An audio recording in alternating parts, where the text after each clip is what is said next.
नमस्कार मित्रों, आपका हार्दिक अभिनंदन है केस क्लासेस में। कैसे हैं आप सब? आशा है मुझे आप कुशल और स्वस्थ होंगे जहां भी होंगे, और आनंद पूर्वक इस लॉकडाउन के समय का आप सदुपयोग भी कर रहे होंगे। आज मैं गुप्तकाल का समापन करने वाला हूं। आपको पता है कि गुप्तकाल की सामान्य जानकारी के उपरांत हमने गुप्त काल के समस्त राजाओं का, है ना, जो गुप्ता डायनेस्टी थी, तो उसके सभी राजाओं का, शासकों का, रूलर का हमने अध्ययन किया। तदुपरांत आफ्टर दिस हम आज उसकी राजनैतिक स्थिति, पॉलिटिकल व्यू स्टेटस क्या था, इकोनॉमिक स्टेटस क्या था, है ना, सोशल स्टेटस क्या था, सामाजिक आर्थिक स्थिति, धार्मिक स्थिति, सब पर आज चर्चा करूंगा। तो सब करूंगा, ठीक है। तो पॉलिटिकल स्टेटस गुप्त काल में या कहें गुप्तास पीरियड में जो पॉलिटिकल स्टेटस था, पॉलिटिकल सिचुएशंस थी, राजनीतिक दशाएं थी, उस पर चर्चा करेंगे। सबसे पहले हम संरचना देख लेते हैं। क्या देख लेते हैं? संरचना देख लेते हैं कि उस समय राजनीतिक जो स्ट्रक्चर था, संरचना थी, कैसी थी। तो पूरे देश, पहले सबसे बड़ा होता था देश, कंट्री। क्या होता था? कंट्री होता था। कंट्री का जो मुख्य होता था, प्रमुख होता था, चीफ होता था, कौन था? गोपना कहलाता था। याद रखिए, गोपना कौन था? तो आपका उत्तर होगा देश का प्रमुख, है ना, देश का चीफ जो था, कंट्री चीफ, ठीक है। दूसरा भुक्ति, या उसका दूसरा नाम भाग, या उसका अन्य नाम प्रांत भी था। तो भुक्ति, भाग या कहें प्रांत, दूसरा इसमें विभाजित था। तो भुक्ति, भाग या प्रोविडेंस बोलते हैं। क्या? प्रोविंस बोलते हैं, यानी प्रांत। इसका जो चीफ होता था, प्रमुख होता था, हेड होता था, कौन था? वो उपरिक कहलाता था। क्या? उपरिक, ठीक है। तीसरा विभाजन था राजनीतिक स्थिति का, क्या था? विषयक। क्या? विषयक। विषयक का जो चीफ था, हेड था, विषयपति कहलाता था। पेट जो था, पेटपति कहलाता था। अंत में आता है ग्राम, विलेज, ठीक है। तो ग्राम जो थी, इसका जो मुखिया था, ग्रामीण कहलाता था, ग्रामीण या महत्तर, ठीक है। महत्तर संभवतः वृद्ध जन लोग थे, जो वृद्ध लोग थे, है ना, ओल्ड एज थे, उनको महत्तर कहा जाता था। याद रखिएगा, गुप्त वंश की या वही गुप्त साम्राज्य की, गुप्ता एम्पायर का जो प्रशासन की सबसे छोटी इकाई थी, smallest unit of the governance, smallest unit of the governance, या कहें कि प्रशासन की सबसे छोटी इकाई गुप्ता एम्पायर में, गुप्त साम्राज्य में कौन थी? वो थी ग्राम। ये हो गई संरचना, स्ट्रक्चर। अब हम बात करेंगे प्रमुख अधिकारी कौन कौन से होते थे, है ना। प्रमुख अधिकारियों की बात करूं, ठीक है। प्रमुख अधिकारी, प्रोमिनेंट ऑफिसर, प्रोमिनेंट ऑफिसर अर्थात प्रमुख अधिकारी, चीफ जो थे अपने अपने विभागों के, वो उनका नाम यदा कदा प्रश्न बने हैं। सबसे पहले नाम आता है महाबलीकृत। महाबलीकृत था कौन?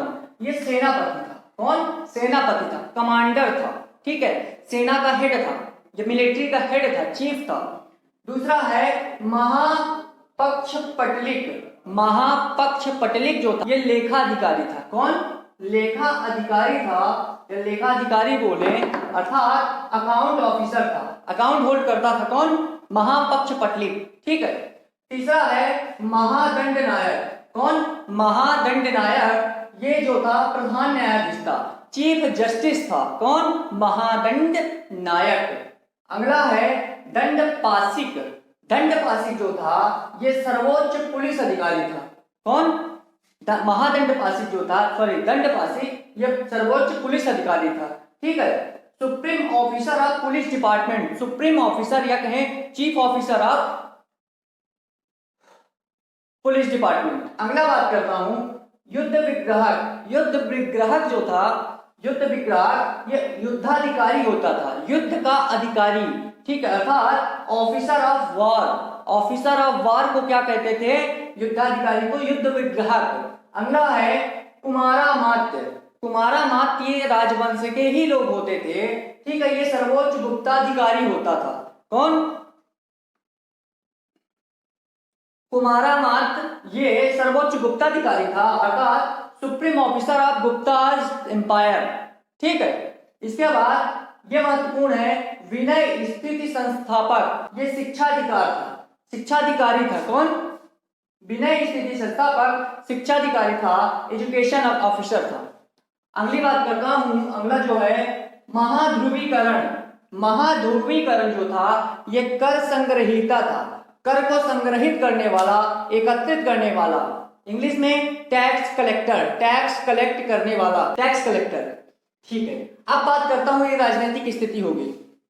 आई होप यहां तक क्लियर हो, इतना ही पढ़ना है, इससे अधिक नहीं पढ़ना है। इसके बाद सैन्य प्रशासन बात करता हूं। मिलिट्री एडमिनिस्ट्रेशन, मिलिट्री एडमिनिस्ट्रेशन जो था, सैन्य प्रशासन। ठीक है, तो गुप्त काल में, गुप्ता पीरियड में क्या हुआ? सेना 4 विभागों में विभाजित थी, सेना 4 भागों में विभक्त थी। ठीक है, army was divided into 4 parts. ठीक है, पहली तो पैदल सेना थी। कौन थी? पैदल सेना थी, जिसे क्या कहा जाता है? इन्फेंट्री। क्या? इन्फेंट्री अर्थात पैदल सेना। दूसरी हाथी या कहे गज सेना, एलिफेंट जो आर्मी थी उसे हाथी या गज सेना कहा जाता था, दूसरा पार्ट।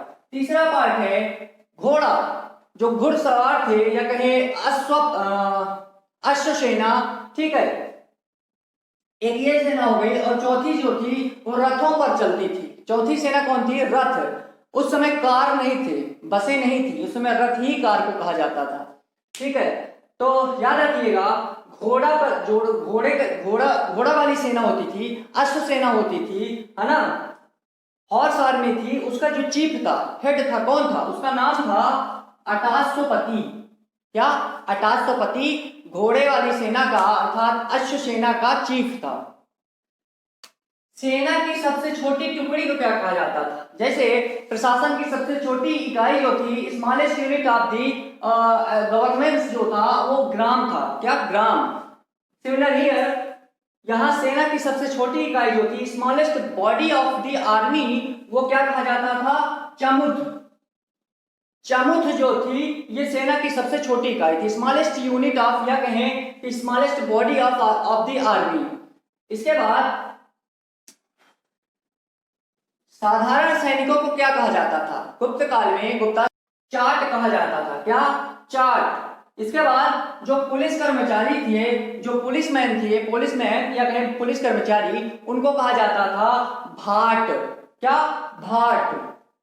ठीक है, याद रखिएगा, साधारण सैनिक को, पुलिस कर्मचारी को क्या कहा जाता था। इसके बाद सैन्य प्रशासन के अंतर्गत, मिलिट्री एडमिनिस्ट्रेशन के अंतर्गत कुछ प्रमुख अधिकारी थे, जैसे महासेनापति। महासेनापति जो था मित्रों, ये प्रधान सेनापति था। क्या? इसके बाद बलाधिकृत। बलाधिकृत जो था ये सैनिकों की नियुक्ति करने वाला अधिकारी था। कौन था? सैनिकों की नियुक्ति करने वाला अधिकारी, appointing officer of soldier, appointing officer of soldiers. कौन था? बलाधिकृत। ठीक है, बलाधिकृत। इसके बाद रणभंडागारिक। रणभांडागारिक जो था, ठीक है, रणभांडागारिक ये सैनिक सोसाइटी की बात करें कि गुप्ता डायनेस्टी में या गुप्ता एम्पायर में उस समय का समाज कैसा था, है ना, सोसाइटी कैसी थी, या कहें सोशल स्टेटस कैसा था, उस पर चर्चा करते हैं। सबसे पहले परिवार की बात करता हूं। किसकी? परिवार की, फैमिली की। तो ये परिवार था मित्रों, ये समाज की मूल इकाई था। समाज की मूल इकाई, basic units of the society जो थी वो कौन था? परिवार ही तो था। ठीक है, जो गुप्त काल में या कहें गुप्तास पीरियड में जो समाज होता था, सोसाइटी होती थी, वो पितृसत्तात्मक समाज था। पैट्रियार्कल सोसाइटी बोल सकते हैं, अर्थात पितृसत्तात्मक समाज। ठीक है, जिसमें पुरुष प्रधान होता था, जो हेड होता था वो मेल ही था। ठीक है, जिसमें प्रधानता किसकी थी, है ना, वो पुरुष, महिला नहीं थी, वो पुरुष थे। अभी सामाजिक स्थिति की बात और करेंगे।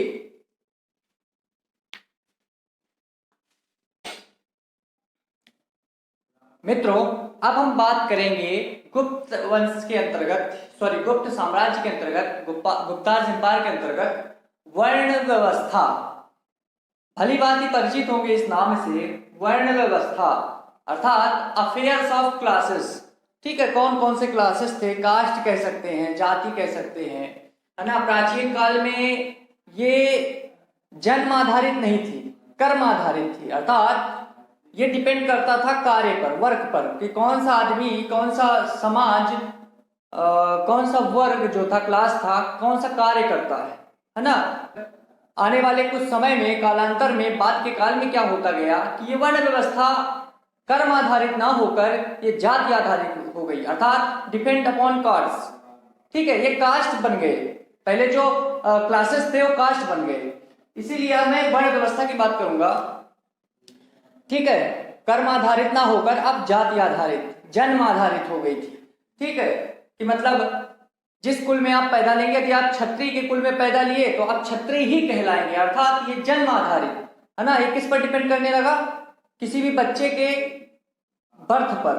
ठीक है, पहले क्या था, प्राचीन काल में, एंशिएंट काल में क्या होता था, एंशिएंट टाइम में, कि ये कर्म आधारित था, जो कोई कार्य जो करेगा उसी कास्ट के नाम से जाना जाएगा। लेकिन अब बहुत बदलाव है। वर्ण व्यवस्था की बात करें गुप्त काल में, है ना, गुप्तास पीरियड में जो अफेयर्स ऑफ क्लासेस था, वो एक जो गुप्त समाज था, गुप्त काल का समाज था, सोसाइटी थी, वो 4 वर्णों में विभाजित थी। कितने में, 4 वर्णों में, है ना। 4 कास्ट कह सकते हैं, कौन कौन से, ब्राह्मण, क्षत्रिय, वैश्य एवं शूद्र। ठीक है मित्रों, गुप्त काल में जो ये 4 वर्ण थे, इनकी तुलना भी की गई है, किसी ना किसी वर्ण की जाति की तुलना की गई है। जैसे ब्राह्मण की तुलना तुला से की गई है, ब्राह्मण की तुलना किससे की गई है, तुला से। स्केल्स कह सकते हैं आप, तराजू आपने देखा होगा, है ना, जिससे आप वेट मेजर करते हैं। खैर, दूसरा कास्ट है क्षत्रिय, जो दूसरा वर्ण था क्षत्रिय, इसकी तुलना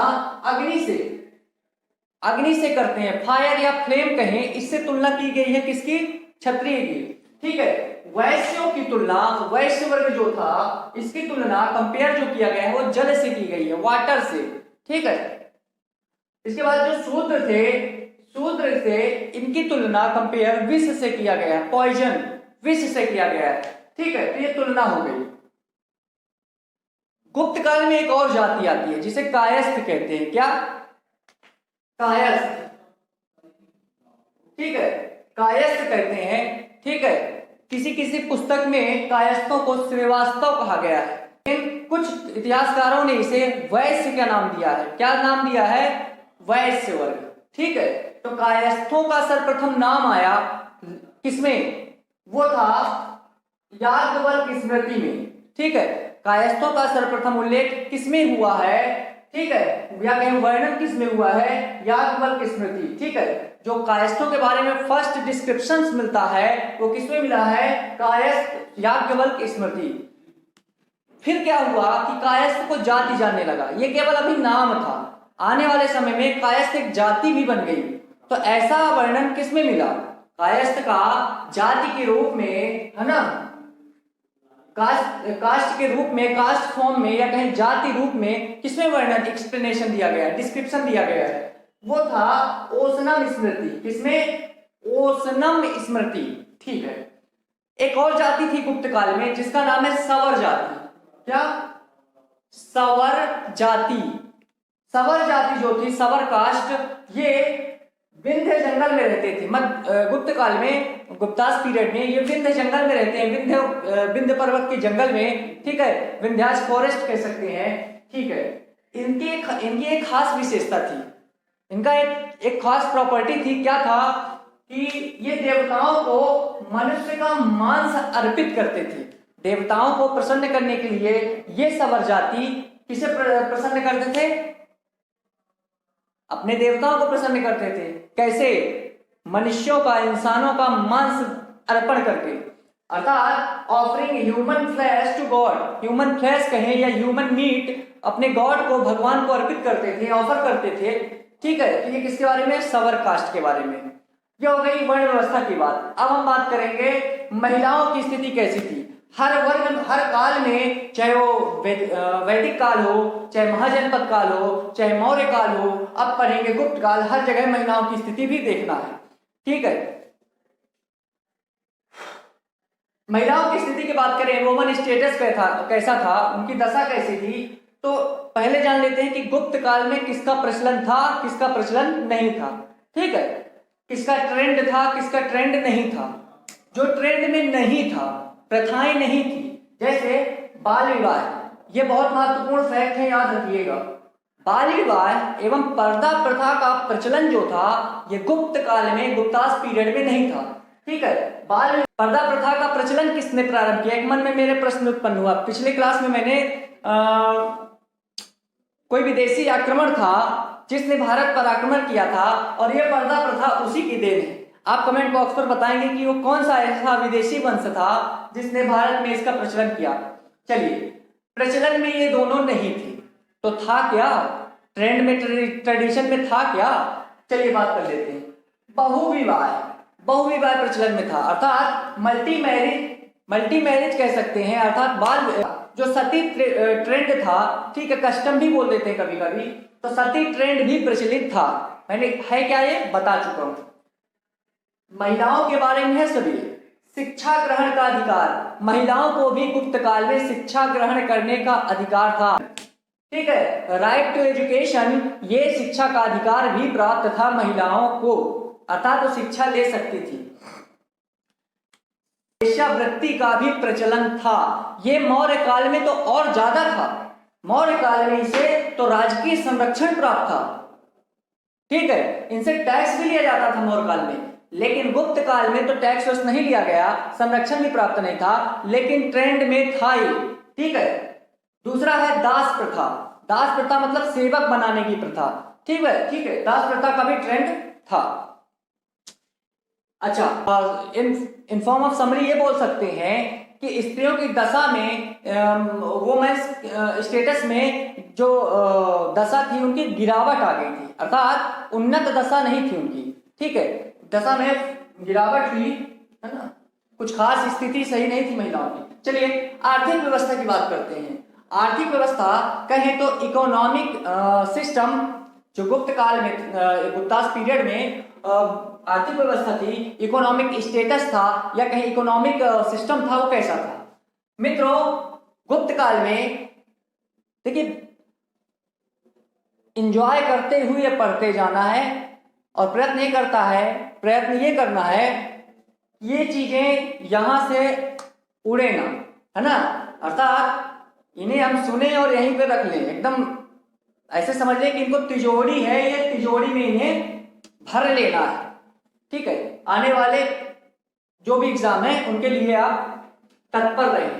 ठीक है, अब बात करते हैं, आर्थिक व्यवस्था की बात कर रहा था मैं, तो याद रखिए आर्थिक व्यवस्था मौर्य काल भी पढ़ा था हमने, गुप्त काल भी पढ़ रहे हैं, गुप्तास पीरियड भी पढ़ रहे हैं। तो जो प्रमुख इकोनॉमिक बेस था, अर्थात मेन सोर्स था, आर्थिक व्यवस्था के अंतर्गत बात कर रहा हूं, जो प्रमुख आधार था, है ना, आर्थिक रूप से बात किया जाए तो राजस्व का जो मुख्य आधार था, ठीक है, वो क्या था? आय का जो प्रमुख आधार था गुप्त काल में वो राजस्व था। आय मतलब इनकम, इनकम का जो मेन सोर्स था, इनकम का जो मुख्य आधार था, मेन सोर्स था, वो क्या था? राजस्व। राजस्व अर्थात रिवेन्यू, रिवेन्यू था। ठीक है, इनकम का मेन सोर्स रिवेन्यू, अर्थात आय का मुख्य साधन, मुख्य आधार राजस्व था। ये राजस्व था कितना गुप्त काल में? ठीक है, पहली चीज ये जान लीजिए कि जो राजस्व था इसे टैक्स के रूप में, इन फॉर्म ऑफ टैक्स के रूप में वसूला जाता था। कैसे? राजस्व को कर के रूप में वसूला जाता था गुप्त काल में, अर्थात एक नाम था, कर, टैक्स था ये। ठीक है, ये था कितना? भू राजस्व कुल उत्पादन का 1/6 था। जो भू राजस्व था अर्थात लैंड रेवेन्यू था, वो कुल उत्पादन का 1/6 था। अब बात करें कि कौन कौन से टैक्स थे, कौन कौन से टैक्स उस समय लगते थे। प्रमुख कर की बात करूंगा। ठीक है, कुल उत्पादन का मतलब टोटल प्रोडक्शन, जो टोटल प्रोडक्शन गुप्त काल में होता था। मान लीजिए ये पूरा खेत है, ये पूरा एक खेत है, यहां से आपने 100 किलो चावल उगाया, ठीक है, 100 केजी राइस आपने यहाँ पे प्रोडक्शन में लाया, तो क्या होता था कि 100 मान लीजिए 100 केजी था, 100 केजी का आपको 1/6 जो था, यहाँ छोटा हो गया, 100 केजी का 1/6 जो था आपको टैक्स के रूप में पे करना होता था, टैक्स के रूप में, कर के रूप में राजस्व में देना होता था। ठीक है, गुप्त काल में। तो आप लगा लीजिए 100/6 100 kg आपने उगाया, ठीक है, तो 100 kg में लगभग 17 kg आपको टैक्स के रूप में देना होता था। तो ये 1/6 था, ठीक है। इसके बाद बात करते हैं इंपॉर्टेंट टैक्स, कौन कौन से प्रमुख टैक्सों का प्रचलन था, ठीक है, ट्रेंड में कौन से थे, ठीक है। पहला है भाग।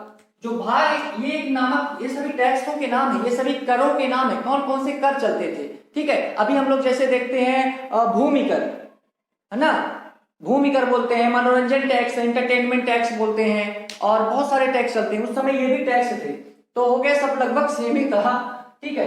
भाग, ये जो भाग था, ये भाग नामक कर था, टैक्स था। ये कितना था? उपज का 1/6, टोटल प्रोडक्शन का 1/6 था। दूसरा है भोग, ये भी एक टैक्स था, कर था। ये राजा को प्रतिदिन दी जाने वाली सब्जी थी, राजा को प्रतिदिन दी जाने वाली फल सब्जी के नामक टैक्स को क्या जाना जाता था? भोग, ठीक है। जो फ्रूट वेजिटेबल डेली राजा को ऑफर किया जाता था, वही भोग था। तीसरा ऊपरी कर, ऊपरी कर, ऊपरी टैक्स जो था, ये एक प्रकार का भूमि कर था, लैंड टैक्स था, टाइप ऑफ लैंड टैक्स, ठीक है, ये भूमि कर था। इसके बाद भूतावास प्रत्यय, भूतावास प्रत्यय ये विदेशी वस्तु पर आयात कर था, एक प्रकार से आयात कर था, इनकम टैक्स था, क्या था? सॉरी, इंपोर्ट टैक्स था। क्या? भूतावास प्रत्यय, ये लगता किसी विदेशी वस्तु पर आयात कर था, है ना। Import tax on foreign commodity, ठीक है, import tax on foreign commodity, ये विदेशी वस्तु पर आयात कर था, जिसका नाम भूतावास प्रत्यय था। अगला है शुल्क। क्या है? शुल्क। शुल्क जो था, ये बिक्री कर था। क्या था? बिक्री कर, या अर्थात सेल्स टैक्स, या कहें सीमा कर, ठीक है। कस्टम ड्यूटी, नाम सुना होगा, कस्टम ड्यूटी अर्थात सीमा कर था, उसे शुल्क जाना जाता था, ठीक है। गुप्त काल की जो राजकीय मुद्रा थी, करेंसी थी, जो स्टेट की करेंसी थी, गुप्त स्टेट की, वो क्या थी? वो दीनार थी। क्या थी? दीनार थी, ठीक है। यहां से ये प्रश्न पूछा गया था एक बार एक एग्जाम में कि दीनार कौन सा शब्द है? गुप्त काल में प्रचलित मुद्दा, जो गुप्त काल में, गुप्तास पीरियड में जो ट्रेंड में थी करेंसी दीनार, वो किस वर्ड का है? वो रोमन वर्ड था, याद रखिएगा, वो रोमन शब्द था, ठीक है। अभी और भी आर्थिक व्यवस्था पढ़नी है, कृषि पढ़ना है, पशुपालन पढ़ना है, कुछ ही दे दूं।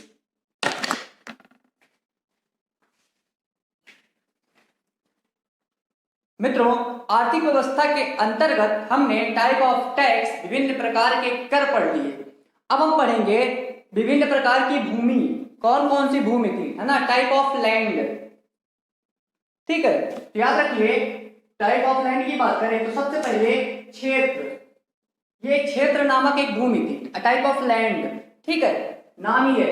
ये जो होती थी, ये कृषि योग्य भूमि थी, एग्रीकल्चरल लैंड थी, ठीक है, एग्रीकल्चर यहाँ पे किया जाता था। दूसरी वास्तु थी, कौन? वास्तु। वास्तु जो थी, ये निवास योग्य थी, अर्थात रहने लायक यह जगह थी, भूमि थी, ठीक है, हैबिटेबल लैंड। इसके बाद सिल, सिल जो थी, यह कृषि योग्य भूमि नहीं थी, अर्थात बंजर भूमि मान सकते हैं ना, एग्रीकल्चरल लैंड नहीं थी।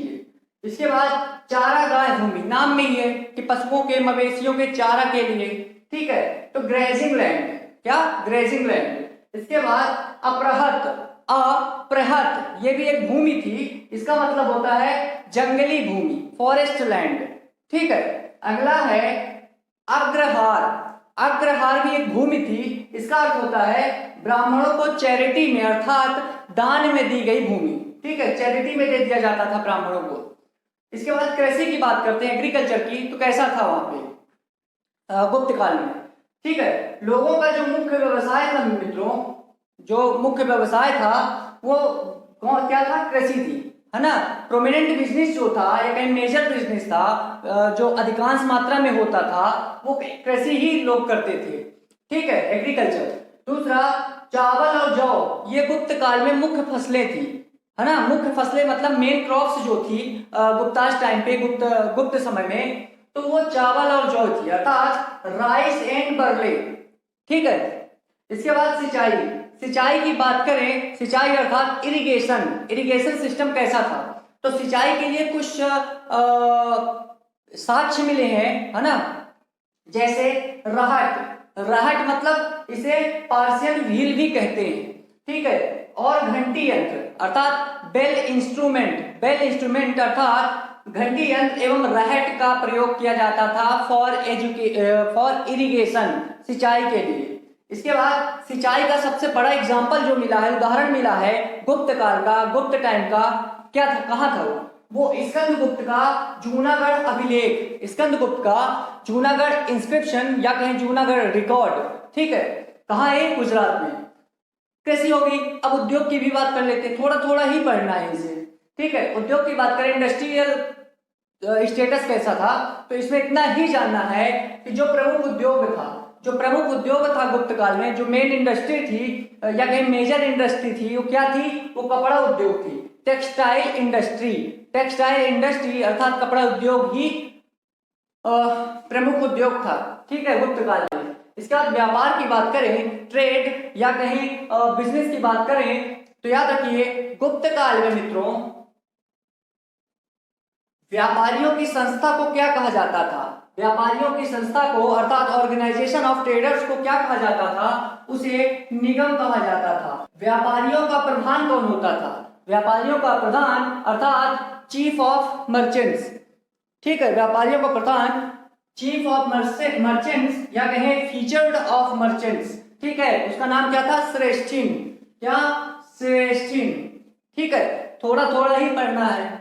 इसके बाद कचरा क्या पढ़ना है, कहानी तो हमने निकाल दी है, ये तो निचोड़ है उसका, ठीक है। प्रमुख व्यापारी केंद्रों की बात करते हैं, जो मेन बिजनेस सेंटर थे, व्यापारिक केंद्र के रूप में थे, बस्तियां थी, कौन कौन सी थी। पहली तो इंदौर क्षेत्र में थी, जो इंदौर क्षेत्र है वर्तमान में, ये तैलियों की श्रेणी के लिए जाना जाता था। गुप्त काल में तैलियों की श्रेणी के लिए अर्थात कैटेगरी ऑफ तैलीज, ये इनके लिए जाना जाता था। आपसे तैलियों की श्रेणी पूछे तो वो इंदौर होगा।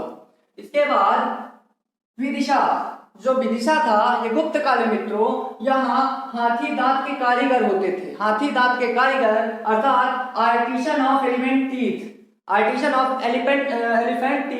या कहें हाथी दांत के कारीगर। इसके बाद उज्जैन की बात करें, उज्जैन में मित्रों अनाज व्यापार होता था। क्या होता था, अनाज व्यापार या कहें सीरियल ट्रेड्स होता था, ठीक है। मंदसौर जो था, ये भी मध्य प्रदेश में है, याद रखिए ये चारों एमपी में है, ठीक है। मंदसौर में जो मित्र होता था वो रेशम बुनकर था। यहाँ रेशम बुनकरों की बस्तियां होती थी। रेशम बुनकर अर्थात सिल्क निटर जो थे रेशम की कताई और बुनाई करते थे, ठीक है। मंदसौर याद रखिए इन चारों में से, या और भी सबसे इंपॉर्टेंट बात यह है कि गुप्त काल में, गुप्तास पीरियड में जो व्यापार का मुख्य केंद्र था, प्रोमिनेंट प्लेस ऑफ बिजनेस, जो व्यापार का मुख्य केंद्र था वो केवल उज्जैन था। क्या था, उज्जैन। यहां से सीरियल ट्रेड्स अर्थात अनाज व्यापार भी होता था। एक शब्द है सिंघल द्वीप, सिंघल आइसलैंड या कहें सिंघल द्वीप की पहचान कैसे होती है, श्रीलंका से, उसे श्रीलंका माना जाता है, ठीक है। तो जो सिंघल द्वीप के व्यापारी थे अर्थात श्रीलंका के व्यापारी थे, ये भारत व चीन के मध्य बिचौलियों का काम करते थे। क्या करते थे, बिचौलियों का कार्य करते थे, ठीक है। The traders of singles islands और central intermediaries of China, India China, ठीक है, ये याद रखिएगा। सेंट्रल इंटरमीडियरीज बिचौलियों का काम करते थे, मध्यस्थ की भूमिका निभाते थे। कौन, आइसलैंड के, सॉरी सिंघल द्वीप या सिंघल आइसलैंड के व्यापारी। रहा हमारा गुप्त काल का समापन। अभी कुछ है, ठीक है, जो नेक्स्ट पार्ट में हम पढ़ेंगे, धार्मिक स्थिति कैसी थी, ठीक है, रिलीजियस स्टेटस कैसा था, और कला एवं संस्कृति कैसी थी, अर्थात आर्ट एवं कल्चर के क्या स्थान था, स्टेटस था। उसके बाद गुप्त काल के साहित्य थे, जो गुप्त लिटरेचर थे, उनकी भी बात करेंगे, वो सब अगले पार्ट में, और गुप्त काल का वो अंतिम भाग होगा। इस प्रकार आप गुप्त काल भी पढ़ चुके होंगे कल, ठीक है। तो फिर मिलते हैं अगले पार्ट में, गुप्त काल के रिलीजियस स्टेटस, धार्मिक व्यवस्था एवं आर्ट एवं कल्चर के साथ। तब तक के लिए धन्यवाद।